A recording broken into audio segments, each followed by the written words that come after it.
Welcome back. You're still watching Technoholik, and we were talking about the new operating systems in the first part. Windows 7 in fact has a lot of cloud features in it. It tries to plug into the online Microsoft cloud where you can store your documents and folders and files, even run some applications off it.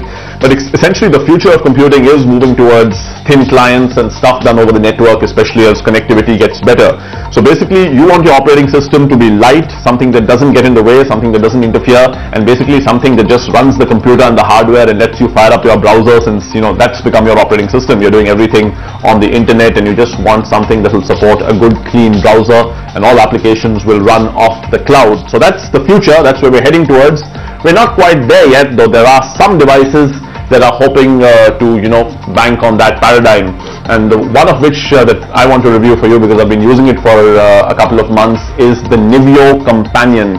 This is also going by the name of Airtel Net PC, because it's bundled with Airtel broadband connections, and for 7,000 bucks you get this cute box, which is essentially your CPU, plugs in to your monitor. The monitor doesn't come along with it, and of course you got a USB mouse and keyboard. It's got a VGA port over here, and it would have been probably more interesting if they had even got composite output, the regular yellow color cable that goes into your TV, because if you're not including a monitor with it and you're bundling this with Airtel broadband connections, you'd assume that a lot of people who are going to buy this don't have a computer at home, probably have a TV, and might just want to plug this into that as their display. So I would have liked to see maybe a TV output, but for now it's only VGA, so you need a TV with either VGA input or regular monitor.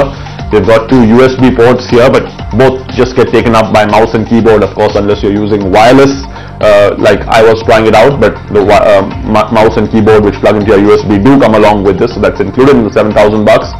They've got a dial-up connection port over here, the power supply here, and two more USB ports in the front, and of course for your headphones and your line-in and your mic, and a power supply. So simple. I thought this box was actually very familiar when I first saw it, and then I remembered, of course, 5 years ago, the AMD chairman Hector Ruiz had come to India and shown something identical to this. It was called the AMD 15 to 15 project, 15 million people online in 15 years, something like that. It was a project that AMD eventually shelved because, I don't know, it was probably ahead of its time, but obviously lots of devices left over from there, and they seem to have rebranded it and reworked it and sold it to these guys, Nivio Companion, who are partnering with Airtel and giving you a computer off the cloud. In fact, it reminds you so much of the AMD thing, because the AMD device, the 1515, was built in an era when ubiquitous broadband wasn't even being talked about. They were talking about dial-up connections. That's why it only has a regular telephone port, doesn't even have a LAN port.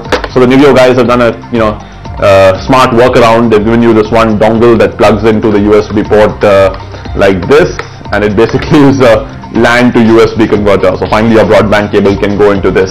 So a bit clumsy as a workaround, but let's get down to actually wiring it and seeing how it actually operates. Anyway, here we are. This is the home screen.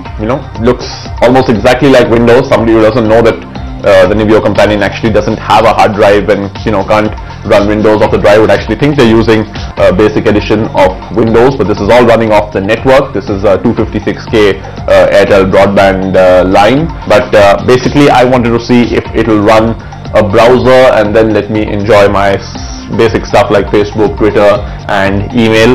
Well, there you have it. The browser is finally loaded, and Google is the home page. So let me just search for Technoholik, and it's giving me some script information, alert third party, blah blah blah. So that's the other problem when your browser is running off the network. You need to keep customizing it every time for that session.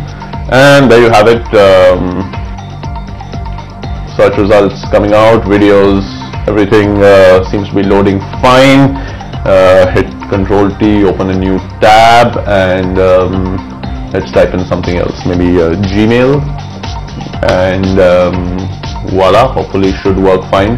The problem is, again, a network-based browser still tends to struggle with newer sites that use technologies like Ajax or some certain kinds of scripts which regular browsers on my MacBook or even on a Windows PC didn't seem to have.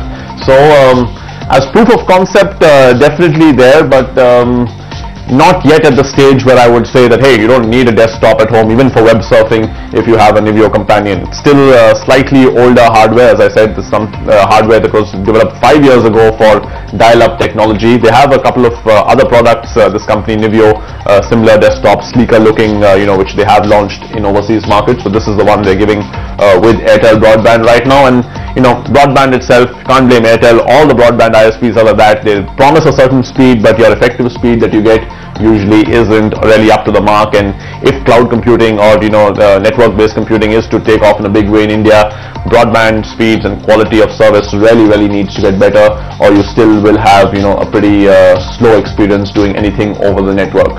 But as a proof of concept or something, a futuristic look at where computing is headed, these are probably very early days. So you have the Nivio Companion, you have a company called Novatium, which makes the Nova Net PC, again similar but based on Linux over there, trying to run a browser off the network. I've used that one as well, slightly better in terms of performance, but again, they are connected to only MTNL and BSNL right now. So everybody is trying to bundle these devices with broadband connections, but till broadband gets much better, we still are some distance away from cloud-based services. So both Snow Leopard and Windows 7 can breathe easy for now. Anyway, we'll take a break on that note on the show, but stay with us, because coming up after that, hey, what about an operating system for an entire city?